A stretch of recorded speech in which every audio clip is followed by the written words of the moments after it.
todos os domingos, às 3 da tarde, você fica com as palestras do GEL, Grupo de Estudos Espíritas Legionários da Luz. Visite o GEL, na Rua Souza Cardoso, 403, Lagoinha, anexo ao Lar Abrigo Amor a Jesus.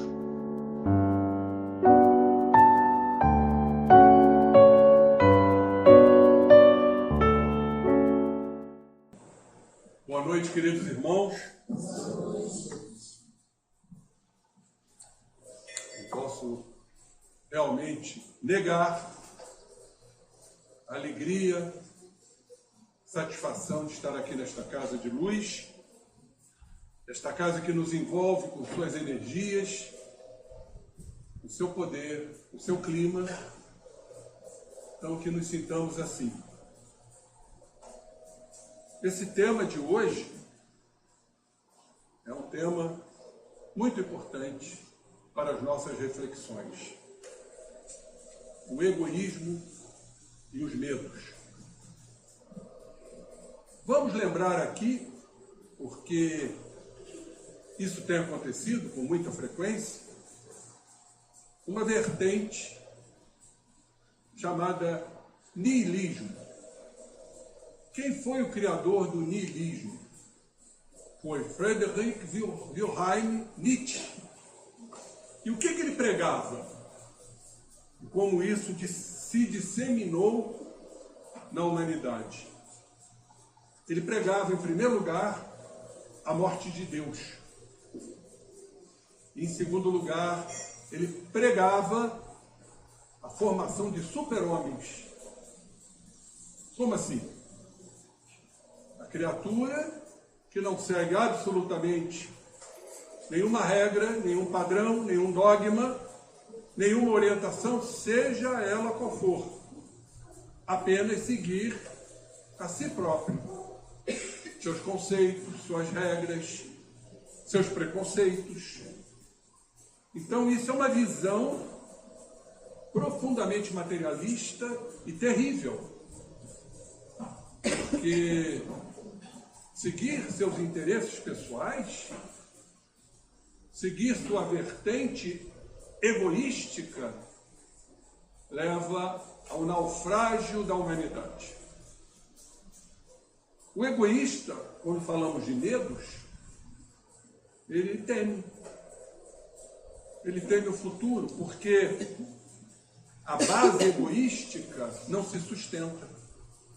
A base egoística não tem alicerces morais.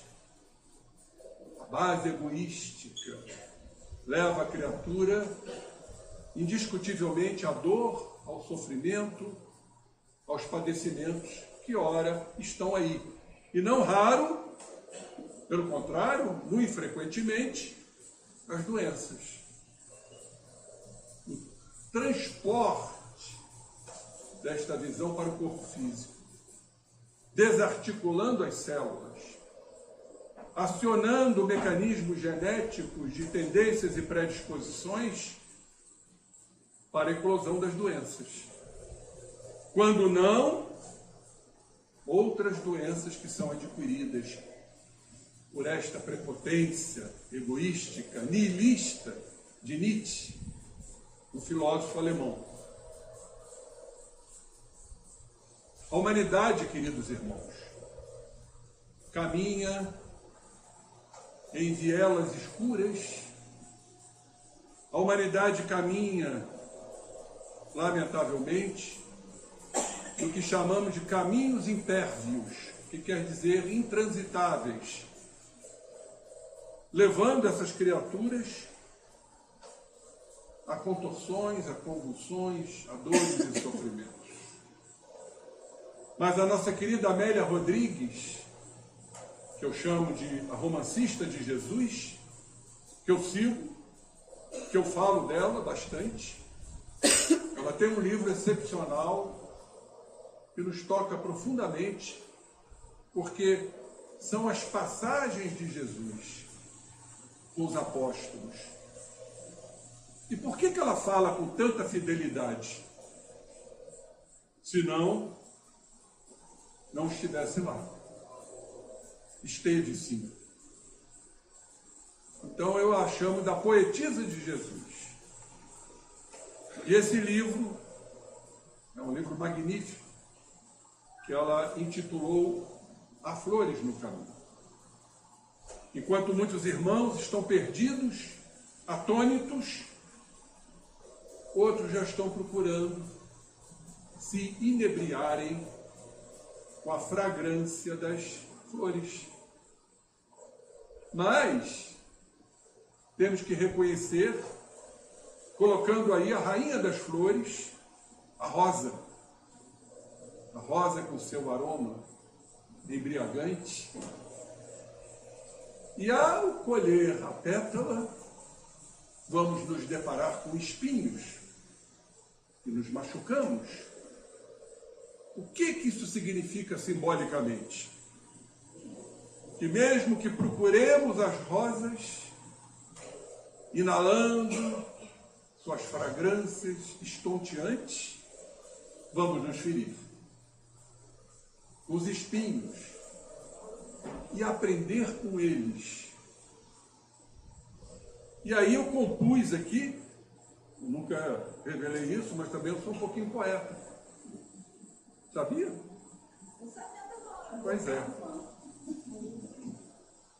Estou lançando, em breve vai ser lançado um livrinho de 365 poesias, com esse cunho espiritual, de autoajuda, baseado muito na doutrina. Aí, para compor a palestra de hoje, eu fiz aqui 2 estrofes, que eu vou aqui recitar para vocês, de minha autoria. Fui colher uma flor, encontrei um pontiagudo espinho. Na dor entendi a realeza do amor, prossigo buscando outras flores no caminho.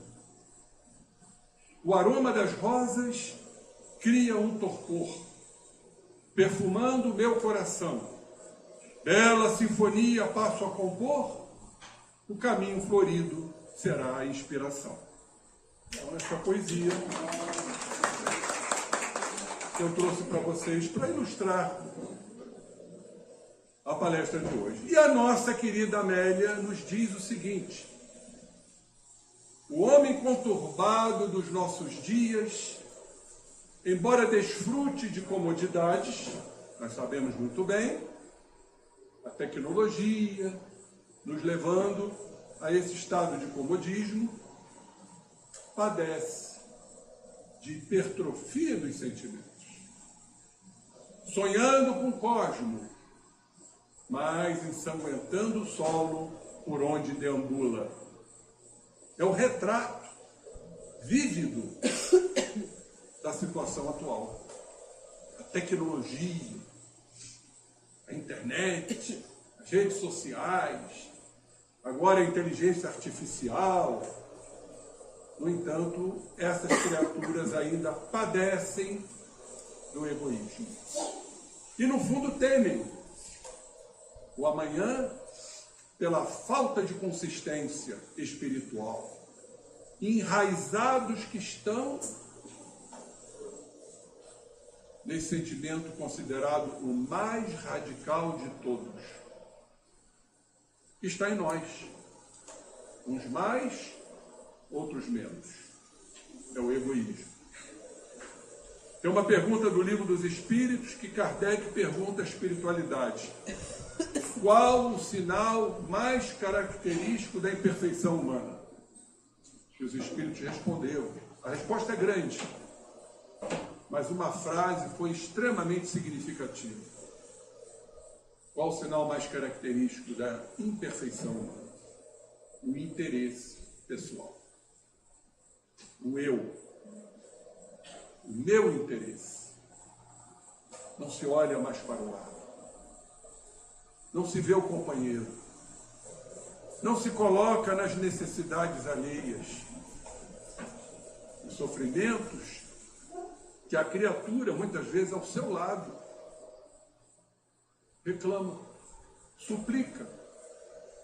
Mas as criaturas estão tão encapsuladas tão eclipsadas em suas sombras, em suas escuridões, que não têm esse olhar.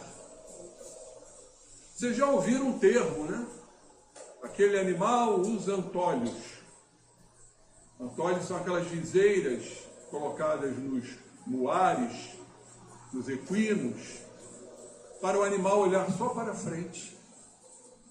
Quantas criaturas não trazem essa indumentária dos antolhos? Então, diz a nossa irmã, são criaturas que padecem essa hipertrofia dos sentimentos. Mas não podemos deixar de ir lá no Livro dos Espíritos, que todos deveriam ler, no capítulo 12, da Perfeição Moral, que fala exatamente sobre o egoísmo. Kardec pergunta, questão 913 de O Livro dos Espíritos. Dentre os vícios, qual que se pode considerar radical? Vamos então ver o que a espiritualidade respondeu para todos nós. Temo-lo dito muitas vezes, o egoísmo. Daí, dizem eles, deriva todo o mal. Tudo é oriundo do egoísmo. Quaisquer sentimentos negativos, nós vamos encontrar na base o egoísmo. Inclusive o orgulho. Ah, mas o orgulho é irmão dileto do egoísmo. Não é não. Não é não. É oriundo do egoísmo. Todo orgulhoso é egoísta. Quer aparentar aquilo que ele não é. Quer aparentar ser um poderoso, um dominador, e não é. Então, o orgulho é defluente, é derivado do egoísmo. Olhem como a espiritualidade nos coloca para as nossas reflexões. Estudai todos os vícios e vereis que no fundo de todos há egoísmo. Aí é que está a verdadeira chaga da sociedade. A nossa chaga. Interessante. Quando a gente lê Estudai todos os vícios, automaticamente nos remetemos à literatura espírita.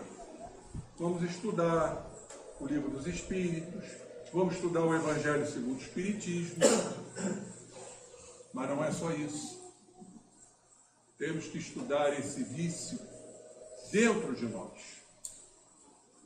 O autoestudo, a autoavaliação. E nós vamos ampliando o nosso psiquismo a partir do momento que nos propomos a isso. Nas pequeninas coisas. Ah, não vou te emprestar isso. Não, não vou abrir mão disso. Nas pequeninas coisas, nós configuramos o egoísmo. Por isso que a espiritualidade coloca aqui, estudai todos os vícios.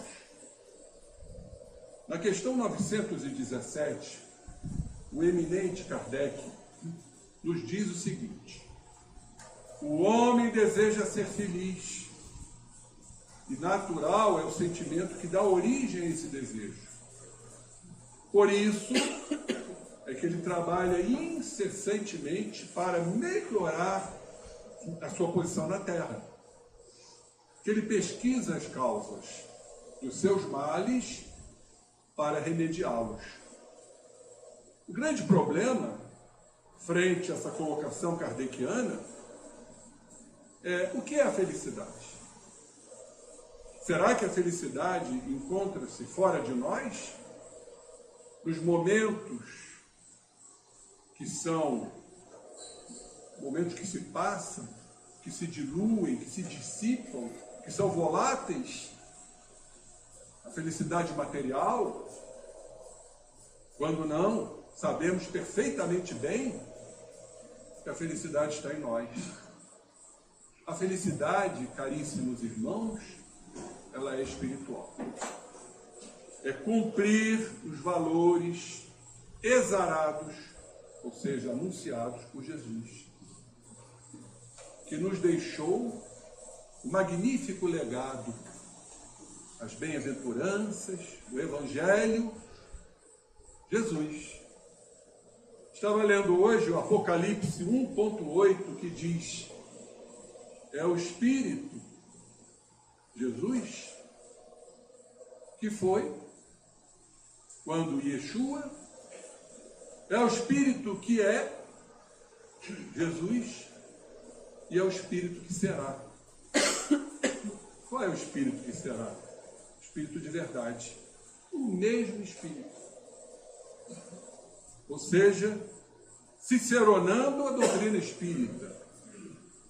Jesus, em todas as fases, mesmo lá na época de Moisés, estava por trás de tudo. Já era espírito puro. Espírito que não necessitava mais encarnar. Pleno. Por isso, é o nosso mestre, nosso guia e modelo. Mas Kardec continua aqui dizendo: quando compreender bem que no egoísmo reside uma dessas causas, a que gera o orgulho, a que gera a ambição, a cupidez, a inveja, o ódio, o ciúme, que a cada momento o magoam, a que perturba todas as relações sociais. O que perturba as relações sociais é o egoísmo. São os conflitos dentro de casa, no trabalho, no dia a dia. E quando essa perturbação, esses conflitos atingem proporções gigantescas, são as guerras. As guerras nada mais são do que fruto do egoísmo. É minha nação que tem que preponderar. É minha política que tem que preponderar. Seja ela de qual viés for. Não existe ainda a política da fraternidade. Não existe ainda a política de, pelo menos, ter uma igualdade social, combatendo a miséria, combatendo a fome, combatendo o egoísmo que causa tudo isto. O orgulho, a ambição de ter e mais ter.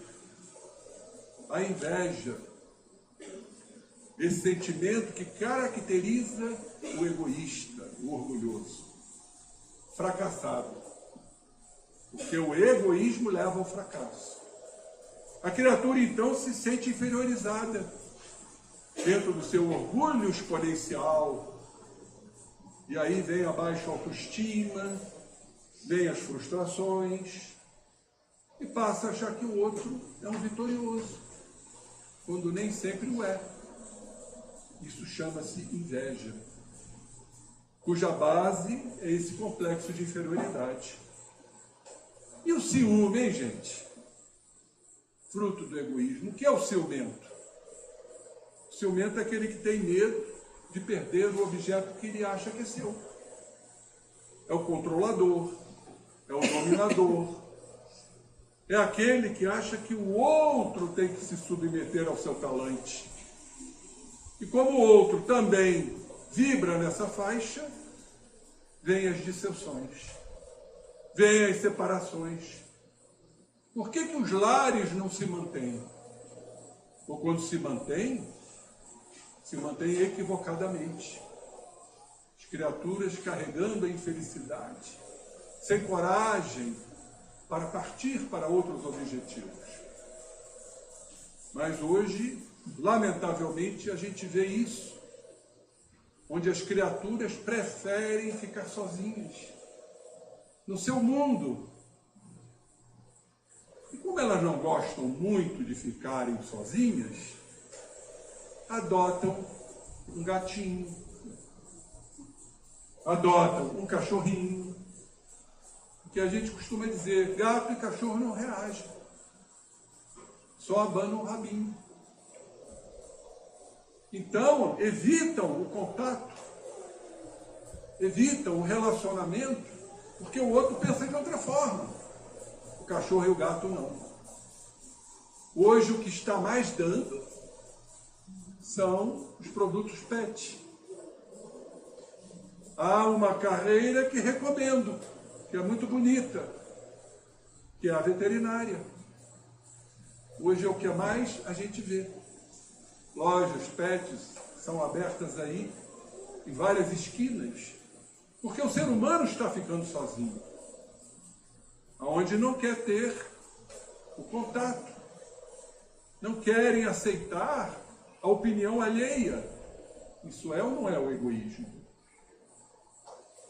E diz aqui o nosso Kardec, isso tudo aniquila a confiança, o que obriga a criatura a se manter constantemente na defensiva contra o seu vizinho, contra o outro, contra o próximo, fechados egocentricamente no seu eu.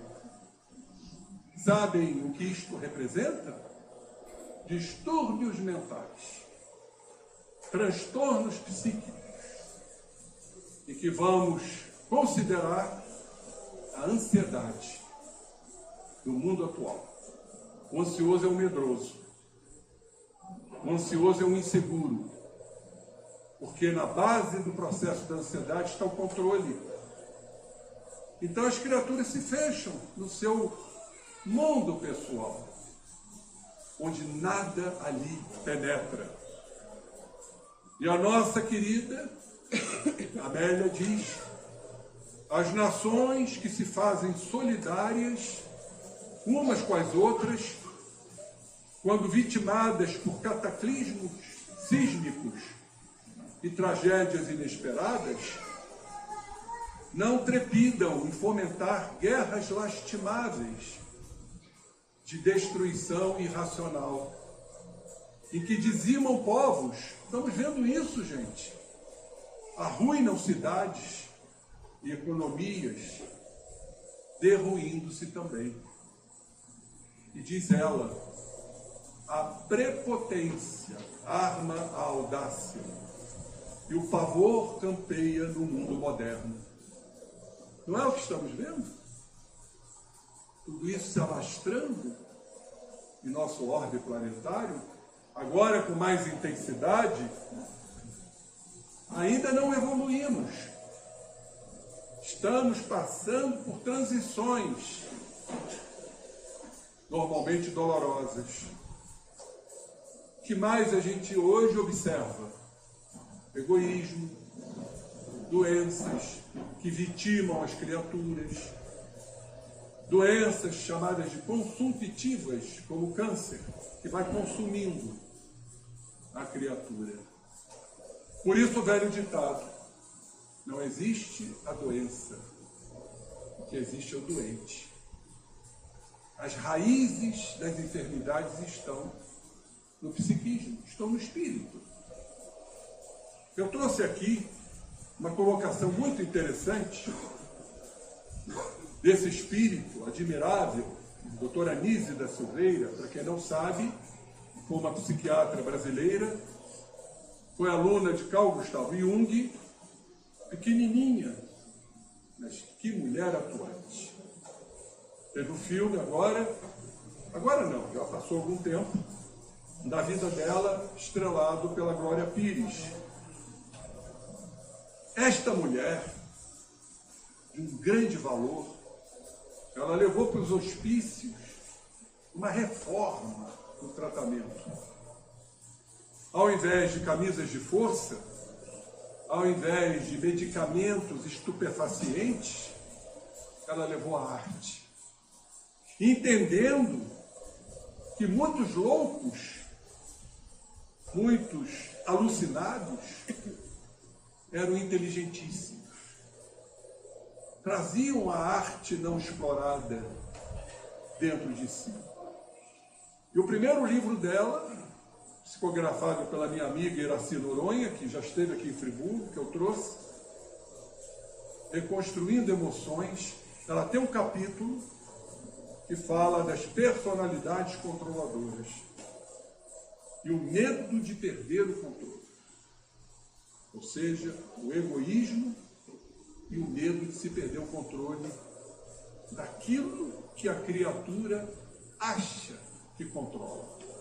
Pois bem, isto é um apego. É um apego às ideias, às crenças, que as criaturas se fecham, se enclausuram nas suas ideias apegadas. É o apego a crenças, a valores. E aí nos remonta a um livro que eu gosto muito, Normose, a Patologia da Normalidade, de 3 autores, psicólogos, Pierre Weil, o Crema, do Rio de Janeiro, e Jean-Yves Leloup, francês. E me chamou muito a atenção que Pierre Weil diz o seguinte: a raiz, guardemos isso, de todo o sofrimento humano é o apego. Quais apegos? Pergunto. Poderiam ser apegos materiais? Poderiam. A gente tem um verdadeiro horror de perdermos algo que estamos apegados. Um objeto, um bibelô, um cordão, sem falar nas grandes perdas. Mas também nós temos os apegos sentimentais. Esses são mais terríveis. Somos apegados a objetos no sentido de não ser um objeto, mas algo controlável. E esse objeto nos diz muito de perto no nosso coração. Entes queridos, filhos, pais, mães. Ainda não sabemos lidar com as perdas. Há um sofrimento incomensurável, o chamado luto, quando perdemos, entre aspas, alguém de nossa intimidade. E que, em verdade, não perdemos absolutamente nada, porque nada nos pertence. Mas é a questão do apego. E esse apego leva ao medo. Ou seja, o egoísmo leva ao medo de perdermos aquilo que não queremos perder. Ou então aquilo que a gente pensa que é nosso. Isso é controle. E prestem atenção. Diz o Pierre Weil que isso deságua invariavelmente nos processos de ansiedade, de estresse, de depressão, de transtornos psíquicos e enfermidades concernentes, enfermidades físicas. Principalmente, relato aqui, a questão maior dos óbitos, de doenças que mais contribuem para os óbitos. Quais são? As doenças do coração, onde as nossas emoções estão desequilibradas. Nosso chakra cardíaco está desequilibrado. São as doenças do coração, as hipertensões, os infartos, os acidentes vasculares cerebrais. Está caindo de moda a ideia da hereditariedade, porque isso é um rótulo em que nos escondemos. Meu pai foi hipertenso, então eu sou hipertenso porque meu pai foi hipertenso. Não estou excluindo totalmente a hereditariedade. Mas o percentual hoje, segundo a epigenética, é muito pequeno para justificar a hereditariedade. Tanto que na clínica a gente vê criaturas hipertensas que não têm pais hipertensos e vice-versa. Criaturas diabéticas que não têm parentes diabéticos. Então isso comprova que tudo está aqui, ó, na mente rígida, controladora, egoística, levando a alterações físicas que falaríamos aqui horas a fio. Eu tenho um seminário sobre isso. A ansiedade como causa de acidente vascular cerebral, segundo André Luiz, que eu exponho em detalhes as lesões que acontecem no coração e nas artérias por conta da ansiedade. E aí o que acontece? Por uma proteção, quando caímos nesses terrenos de medo, de ansiedade, de estresse, nós reforçamos o aperto. É o circuito. Ficamos ali enovelados naquele circuito fechado, que André Luiz nos coloca com muita propriedade no livro Mecanismos da Mediunidade. Ficamos girando ao derredor do nosso ponto nevrálgico. Quanto mais estresse, quanto mais ansiedade, quanto mais insegurança, quanto mais medo, mais eu me apego. Para suprir tudo isso. É um grande equívoco. E mais medo passo a ter. E mais estresse acabo tendo. Diz a doutora Nise, o indivíduo sente forte necessidade de impor a sua vontade. É minha vontade que tem que prevalecer. Constantemente a criatura faz isso. E o que é pior, acreditando estar absolutamente certo.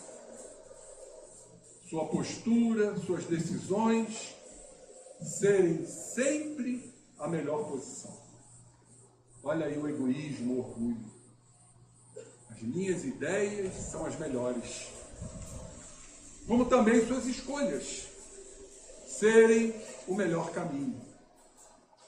Então encontramos indivíduos, claro, nenhum é igual ao outro, com comportamentos controladores heterogêneos. E que nesse mecanismo de mão dupla, o que acontece? Irrompe o sofrimento. Sofrimento bilateral na relação entre o controlador e o controlado. E o mais grave disso tudo é que o controlado também reverte a situação para ser um controlador. Essa é a grande realidade. Nós chamamos isso de dominação passiva. É a criatura que se deixa dominar para dominar. Olha como isso é doentio. Para manter o outro sob controle, o famoso capitão do mato. Cria o ciúme. Porque se eu crio um ciúme no outro, eu passo a controlar o outro, que também é ciumento, que passa a me controlar. Gente, isso é coisa muito séria. Nós estamos falando de enfermidades, nós estamos falando de doenças, onde a base de todo esse processo é o egoísmo. É a falta de respeito pelo outro que temos que ter, mesmo que suas ideias não estejam de acordo com as minhas ideias. Mas a gente aprende muito com o outro. Chamamos isso de complementaridade.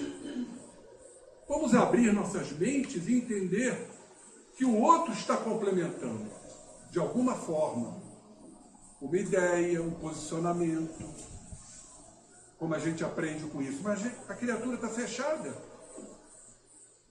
Por quê? Controlar mantém um efeito incrível de segurança, de sensação de bem-estar. Por incrível que pareça, isso se expressa no cérebro. Há um disparo do que chamamos de circuito da recompensa. Estar no controle, estar no domínio, gera prazer, gera segurança quando ele não a tem. Porque na base está a insegurança, na base está o medo, regido pelo egoísmo. Então, é um falso positivo. está no momento do controle. Por isso, o indivíduo controlador passa a sentir medo constantemente do futuro. Como é o nome disso? Ansiedade. O ansioso teme o futuro, teme o fracasso, teme a derrota, teme o desamor. Ele teme tudo.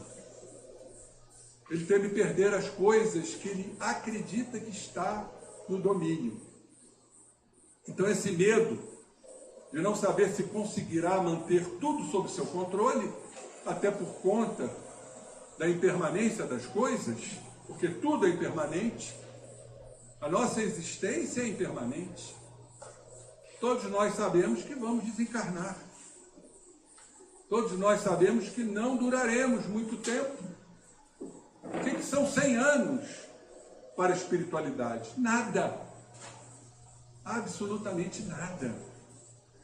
Então a criatura passa a maior parte do tempo querendo controlar a vida das pessoas e tudo à sua volta. E aí vai interferindo no livre-arbítrio alheio. Hoje é interessante que eu observo como os seres estão gritando.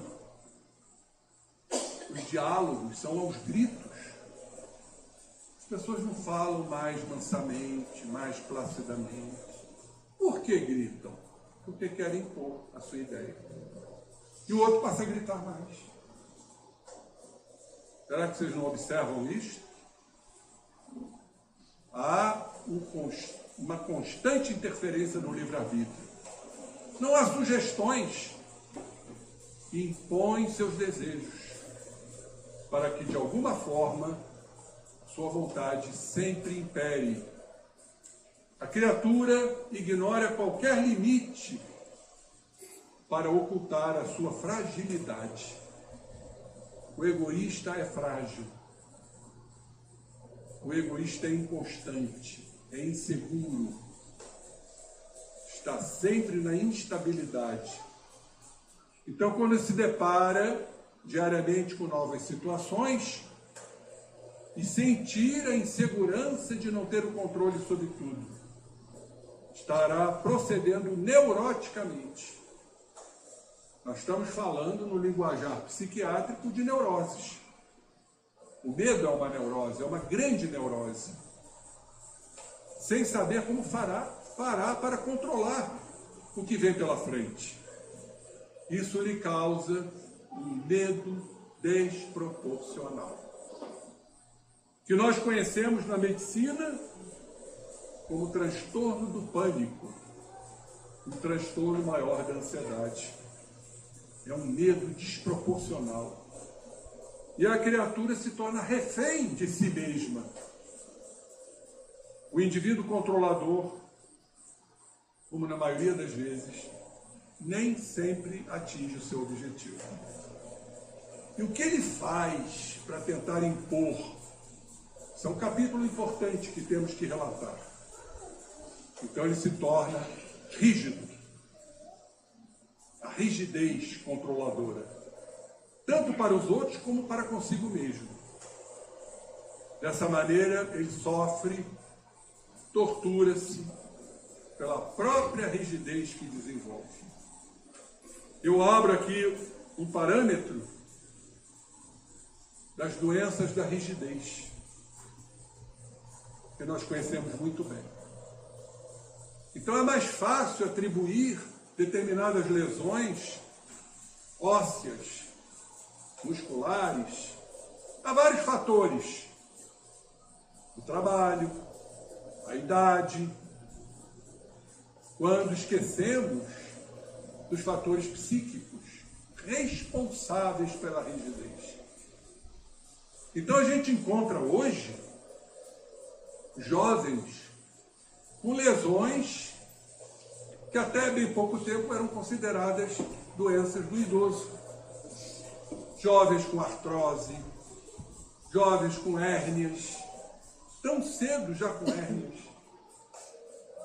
Se a gente explorar, a gente vai ver o fator psíquico rígido vai ver por trás da rigidez a insegurança, o medo e o egoísmo. A nossa querida Amélia nos fala com muita propriedade. Estamos vivendo momentos tristes de realidade terrena, em que a civilização malogrou. Por quê? A sucumbência da ética moral. Não há mais ética moral. Hoje a minha faxineira relatou que estava no ônibus, chegou, tinha uma senhora do lado, chegaram 2 jovens. E um deles olhou para a senhora, que estava olhando para ele, e disse o seguinte para a senhora: "O que a senhora está me olhando, hein?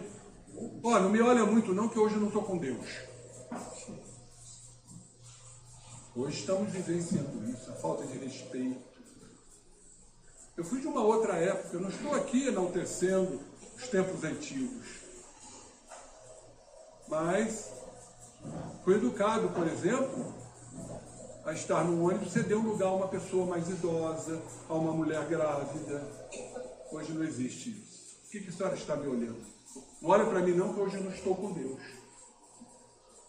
Isso é a ética moral em seu processo de sucumbência, soterrada sob as próprias ruínas, que foram produzidas pelo descalabro da cultura, a volúpia dos prazeres, dos sentidos exacerbados. Então a criatura fica transferindo, por exemplo, tentando encontrar sinais de destruição nos astros, sem darem-se conta de ser ela própria a autora das inomináveis calamidades que varrem o planeta em todas as direções. Olhem só, os gabinetes de pesquisas extraordinárias multiplicam-se. Os engenhos técnicos enxameiam nas fábricas, enquanto robôs admiravelmente equipados são colocados à disposição das indústrias, substituindo os homens. Dentro da minha área, cirurgia robótica. Eu tenho um grande amigo que vai vir agora em maio, o Dr. Paulo César Frutuoso, virá aqui na Associação Espírita Fraternal, lançar seu último livro, e ele disse para mim: o cirurgião vai acabar, está perdendo o seu pedestal, porque os robôs estão fazendo tudo. Não precisaremos mais da mão humana. Os homens estão sendo substituídos. Esses homens que vagueiam nas vielas escuras do desemprego, a um passo da rampa da alienação. A supervalorização da inteligência, a serviço do ego, a serviço do interesse pessoal, tem produzido o esfriamento da solidariedade. Aí precisamos das pandemias, precisamos das catástrofes, para o homem expor a sua solidariedade. Precisamos da dor. As ruas estão abarrotadas de jovens desvairados. Se reúnem magotes à espreita, esfaimados de pão, de paz, de amor, prontos para a hecatombe, cujo caldo de cultura fermenta. É a grande preocupação hoje, são os nossos jovens, completamente alienados, sem perspectiva da vida, da existência, da finalidade, do objetivo, da meta. Nosso trabalho aqui, também de outras religiões, são trabalhos que temos que aplaudir, mas ainda é muito pouco. O que é que precisamos, em verdade? Precisamos da educação dentro de casa, a moralização, que a gente vê que hoje está à revelia. Os pais estão pouco ligando para seus filhos. Claro, nós estamos falando aqui generalizando. porque falta aos filhos a paz, o amor e até um certo rigor, sem haver violências. Por isso, a espiritualidade, desde o século XIX, já nos avisa que aumentariam, e muito, os suicídios entre os jovens. E a gente está presenciando isso. Por quê? Desespero, desesperança, falta de perspectiva. Meus irmãos, são 2000 anos de cristianismo, e tão parca messe de luz. 20 séculos de sementes abençoadas, insignificante cega de fraternidade. Contrastando com os pântanos que a tecnologia transformou em searas ricas, os desertos que se tornaram pomares, multiplicam-se os jardins que se fazem áridos, secos, os trigais que são vencidos pelo sarçal, ou seja, pelas ervas daninhas. As estradas da esperança jazem ao abandono e as rotas da solidariedade permanecem esquecidas. Por isso, a boa nova de Jesus, neste momento grave, é a segura diretriz, a solução para todos os problemas do instante que se vive. É a meta, os princípios ético-morais do Cristo. Não há outro. Não há um espírito que tenha dito que enquanto eu estou no mundo, eu sou a luz do mundo. E que ninguém vá ao Pai a não ser por mim. Isso não é pretensão, isso é a realidade. Portanto, é a boa nova do Cristo, é o Evangelho de Jesus. Porque o homem sem Deus, como Nietzsche, do niilismo, que penetra na fissão nuclear, na fabricação de bombas de alto extermínio, faz-se Deus do horror. Não estamos lá, na Ucrânia, para ver. Não estamos ali na Arábia, na faixa de Gaza, para ver. Quando uma criatura disse para mim, recentemente, um profundo estudioso de política internacional, quando eu cheguei e disse, estamos à beira de uma terceira guerra mundial. Ele virou e falou para mim, não estamos à beira, já estamos na guerra, na terceira guerra mundial. Ele me relatou algo que eu desconhecia. 53 países hoje estão envolvidos em guerras. É ou não é uma guerra ampla? A terceira guerra mundial. Então, tudo isso vem levando ameaça à vida, numa antevisão apocalíptica de destruição sem par.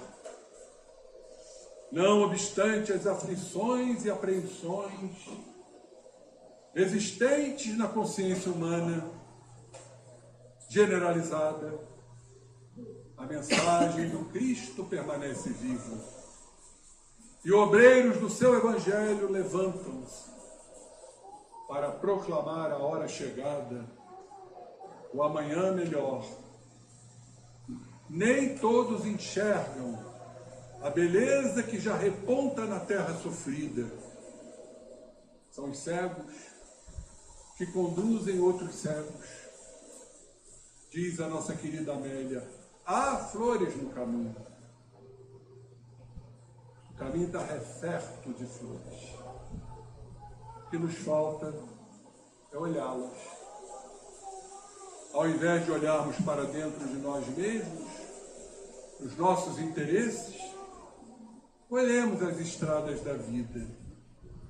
Porque o caminho está nos aguardando para que estejamos dispostos a vencer um problema gravíssimo que é a distância emocional, o desamor, a indiferença, a frieza, os problemas espirituais que os separam, tentar conquistar os espaços morais. E sempre digo a importância da educação para a reversão deste processo. Lembrando que o Chico nos disse, uma frase muito significativa, muito singela: se cada um acender um fósforo, o mundo fica iluminado. Tão simples, acender um fósforo. Então o convite é o mesmo que ontem ele nos fez. E agora nos chega sob ótica nova, profunda, compatível com a época em que nos encontramos. As lições de Jesus decisivas, penetrantes, atuais, libertadoras. O que a gente fala sempre em liberdade. Ah, liberdade é eu fazer o que eu bem entendo. Isso não é liberdade. Quando falamos de liberdade, falamos de nos libertarmos das nossas sombras, dos nossos processos atávicos, dos nossos equívocos. Por isso, Kardec perguntou qual o método mais eficaz para nos melhorarmos nessa existência. Qual foi a resposta que todos conhecem? Um sábio da antiguidade vos disse: conhece-te a ti mesmo. Não há outro caminho. Um trabalho tão simples de estarmos vigilantes, atentos ao que pensamos, ao que sentimos, ao que fazemos, para nós sermos juízes de nós mesmos. Meu Deus, eu devo proceder de outra forma, não agir corretamente, não senti corretamente, não falei corretamente. E nós estamos aqui para exatamente nos ajuizarmos da verdadeira conduta. Isto chama-se libertação. Sermos homens melhores, criaturas melhores. Essa longa caminhada que eu chamo de intérmina. Não é que ela seja intérmina, mas ainda para nós é intérmina. Isso tudo, companheiros, não dá margem a equívocos. As leis de Deus não nos levam a equívocos, nem faculta evasões, fugas. Agora, responsabiliza, coisa que muitos temem a responsabilidade, porque temem não cumprir, temem falhar, temem fracassar. E a coisa que o orgulhoso mais detesta é falhar. O egoísta. Por isso, assumir responsabilidade. O momento é esse de assumirmos responsabilidade, dignificando uma abrangência de amor, onde há uma grande carência de amor, capaz de sensibilizar o caráter mais refratário, o sentimento mais empedernido, endurecido, é a força poderosa do amor. Não há egoísmo, não há uma resistência para as forças poderosas do amor, da caridade, que é a expressão do amor em relação ao próximo. A tranquilidade, a serenidade, o afeto, a educação, o respeito. Isso é fundamental. Lembrarmos-nos do outro, que o outro existe, que o outro pode estar na dor, nos colocando no lugar dele, fazer para o outro o que nós gostaríamos que o outro nos fizesse. Tão simples. Isto é uma forma de nos desvincularmos do egoísmo. Hoje é o dia. E agora o momento de decidir, de optar. Cristo ou César? Lembremos dessa passagem de Jesus. Dai a César o que é de César e dai a Deus o que é de Deus. Ou nos estaremos afivelados aos prazeres da matéria, da economia, das finanças, dos prazeres mundanos, que nos levam inevitavelmente aos calabouços da dor? Ou vamos nos espiritualizar, lentamente, buscando as flores no caminho, embora nos espetemos. Mas a dor e o sofrimento são grandes mecanismos de recomposição. Ainda necessitamos da dor e do sofrimento para entendermos realmente o que se passa conosco, o que precisamos mudar. Portanto, ou Cristo ou César. Qual é a nossa escolha? Claro, companheiros, isso é muito nítido, que ninguém vai virar santo da noite para o dia. Ninguém será espírito puro da noite para o dia. Nós vamos galgando os degraus da evolução, deixando algumas mazelas para trás, algumas incongruências para trás. A cada dia seremos um homem melhor. Quando eu digo homem, é o ser humano. Cada dia vamos burilando, acrisolando, como dizem os espíritos, passando no crisol, passando no buril, o que a Joana chama de anfractuosidade. Olha que termo bonito. Anfractuosidade são as arestas. Nós estamos repletos ainda de arestas morais e nós precisamos polir, como o buril faz, como o crisol faz, para sermos criaturas mais apuradas, criaturas mais identificadas com Cristo. Seguir Jesus, belíssima proposta, mas poucos seguiram e poucos seguem. Sabem por quê? Porque ainda nos falta humildade de reconhecer as nossas falências morais. A partir do momento que a gente começar a reconhecer nossas falências morais, que nós chamamos de humildade, nós estaremos avançando no caminho depurativo. Agora, quando a gente diz doutrinariamente que um dia chegaremos lá, que um dia estaremos frente a frente com Cristo, por que não? Porque tem criaturas que ainda acham que o Cristo continua evoluindo. Não estudam a doutrina. O espírito puro não tem mais nada a adquirir. Eles trabalham, mas chegaram nas culminâncias espirituais, no apogeu espiritual. E eu escuto, às vezes, certas colocações assertivas que me deixam pasmo.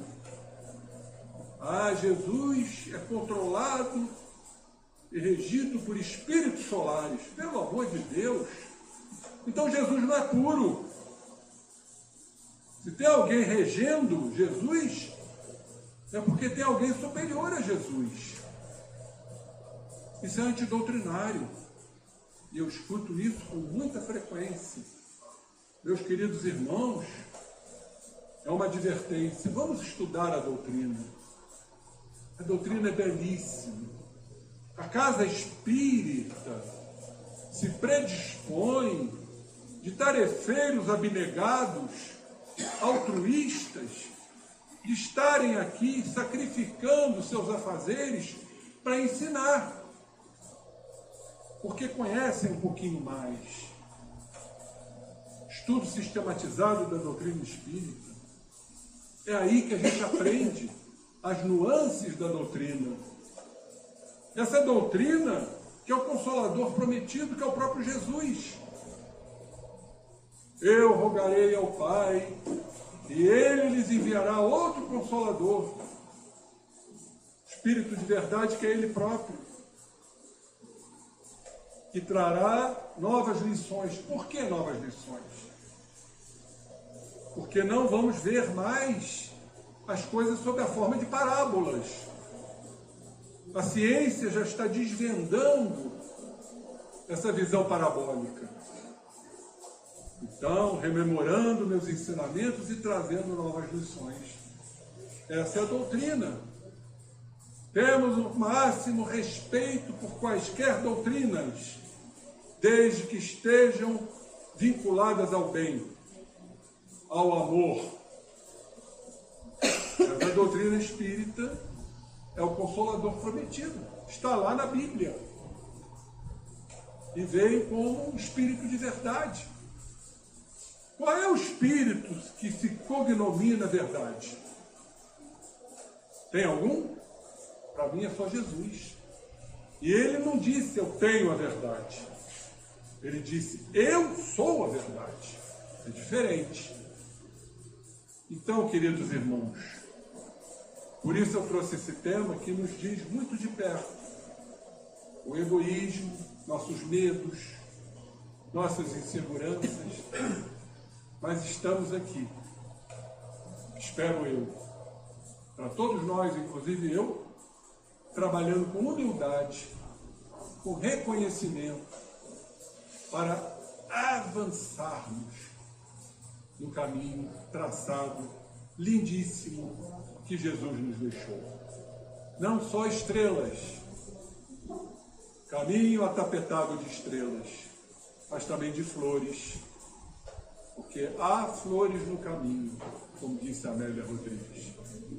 Muita paz e que colhamos essas flores. Graças a Deus.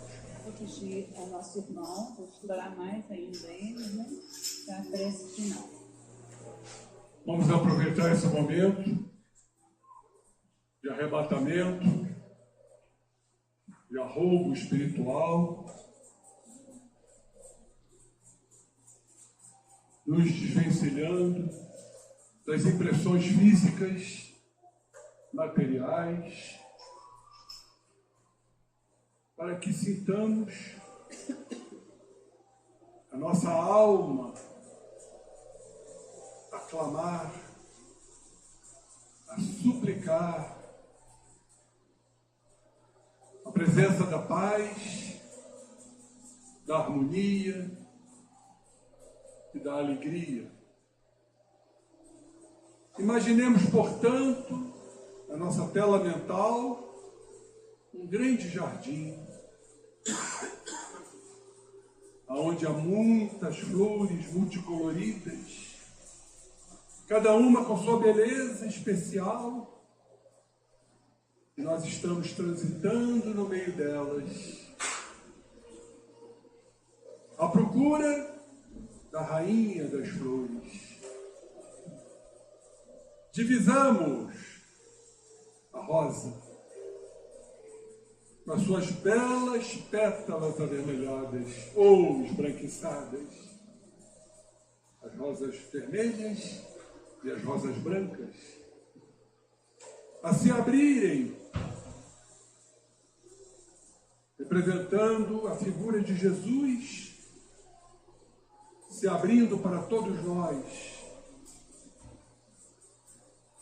E aí ouvirmos, em nossa acústica, a frase consoladora do Cristo: vinde a mim, vós que sofreis, porque eu vos aliviarei. Meu fardo é leve, meu jugo é suave. No mundo tereis aflições, mas tende bom ânimo, perseverem, combatam o que é negativo em todos nós. E aí seremos abraçados por essas pétalas aromáticas, que é o abraço de Jesus. E que isso possa se estender em nossas doações a todos que sofrem, aos que padecem, aos que se convulsionam nas dores, que eles sejam assistidos, consolados também, para a caminhada que eles ainda aguardam, mas que conseguirão, pelo esforço pessoal e individual. Assim é a vida, composta de existências, a vida imortal, porque somos imortais. E a cada dia, nos aproximando de Jesus, para segui-lo em corpo e em alma. Ó Mestre querido, estamos felizes por mais um ensinamento. Esteja conosco hoje e sempre. Pedimos então permissão para encerrarmos a reunião desta noite. Graças a Deus, e que assim seja.